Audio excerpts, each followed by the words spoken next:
Welcome back to State of the Union. This week we saw the first foreign policy clash between Donald Trump and Kamala Harris over the Middle East, where new strikes overnight sparked fears of a larger regional conflict. Joining us now, Arkansas Republican Senator Tom Cotton. Senator, thanks so much for joining us. I do want to ask you, overnight the Israeli Defense Forces struck targets inside Lebanon, focused on Hezbollah, the terrorist group there, in retaliation for a rocket attack that killed 12 children in a Druze community in the Golan Heights in Israel. Hezbollah does appear responsible for that attack. What do you know about the Israeli response, and how worried are you that this could escalate into a larger regional conflict involving not just Lebanon and Hezbollah, but maybe even Iran? Well, Jake, what I'm worried about is Iranian-backed terrorists continuing to blow up innocent children in Israel.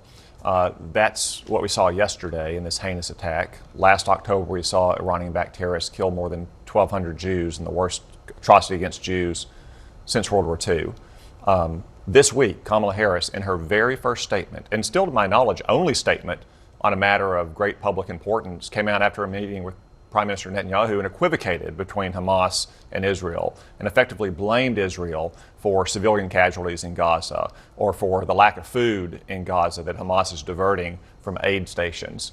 That simply makes it harder to get a peace deal. It makes it harder to have stability in the Middle East. And frankly, it emboldens Iran and terrorist groups like Hezbollah because they believe that Joe Biden and Kamala Harris will continue to put more pressure on Israel than it puts on Iran and its terrorists that are encircling Israel with the stated objective to destroy Israel. What we should do is back Israel to the hilt, not put pressure on Israel, not scramble behind the scenes to try to stop Israel from retaliating appropriately for this heinous attack that killed more than a dozen people, including children. So she did speak after her meeting with Netanyahu. She did talk about Hamas, though. You described it as equivocating. I want to just play what she said and then talk about it more.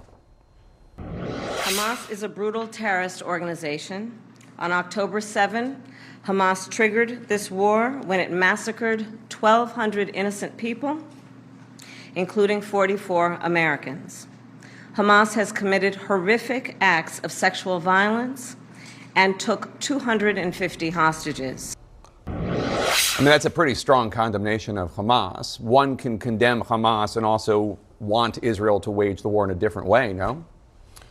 As is sometimes said, the most important parts of a statement comes after the but. We didn't hear the but there, but she said but, and then what followed is continued pressure on Israel, blaming Israel for civilian casualties in Gaza, when in reality, it's Hamas that is using civilians as human shields and locating its command posts and mortar firing positions at schools or at mosques or at hospitals. And where's the condemnation for this heinous attack by Hezbollah yesterday that blew up 12 children? As we came on the air, Kamala Harris and her campaign has still not said anything to condemn Hezbollah for that attack. Again, this is only a week into her presidency or her presidential campaign, and we see why she is a dangerous liberal. I saw Kamala Harris up close for 4 years on the Senate Intelligence Committee. What the American people see this week is just a small sampling of what she would do to make America less safe and make the world more chaotic. Remember, she took credit for a lot of the worst decisions of the Biden administration. She said she was right there when they decided on the disastrous withdrawal from Afghanistan. This is who Kamala Harris always has been. This is who she will be, a San Francisco liberal who cannot keep this country safe. I want you to take a listen to something former President Trump said Friday night at a gathering of conservative Christians. Get out and vote just this time. You won't have to do it anymore. 4 more years, you know what? It'll be fixed, it'll be fine. You won't have to vote anymore, my beautiful Christian. Get out. You got to get out and vote. In 4 years, you don't have to vote again. We'll have it fixed so good you're not going to have to vote. How did you interpret that remark? I think he's obviously making a joke about how bad things have been under Joe Biden and how good they'll be if we send President Trump back to the White House so we can turn the country around again. That's what the American people know. For 4 years, things were good with President Trump. We had stable prices, a growing economy, peace and stability around the world. Under Joe Biden and Kamala Harris, everything has gone to hell. And it will be much worse under Kamala Harris. Just look at her record. She wants to ban private health insurance. She wants to ban fossil fuel production. She wants to ban guns. She even wants to ban plastic straws. Not all guns, some kinds of guns. She wants to forcibly confiscate guns without even an act of Congress to do so. Kamala Harris is a dangerous liberal. She makes Joe Biden look competent and moderate by contrast. I want to ask you about something that Senator Vance said that the Harris campaign is pouncing on. This is from a podcast in 2022 when he was running for Senate talking about abortion. Take a listen.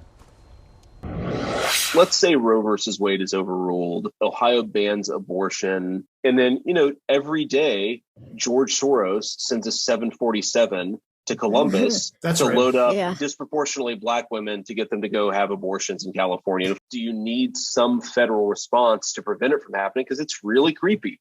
And, I'm pretty sympathetic to that, actually.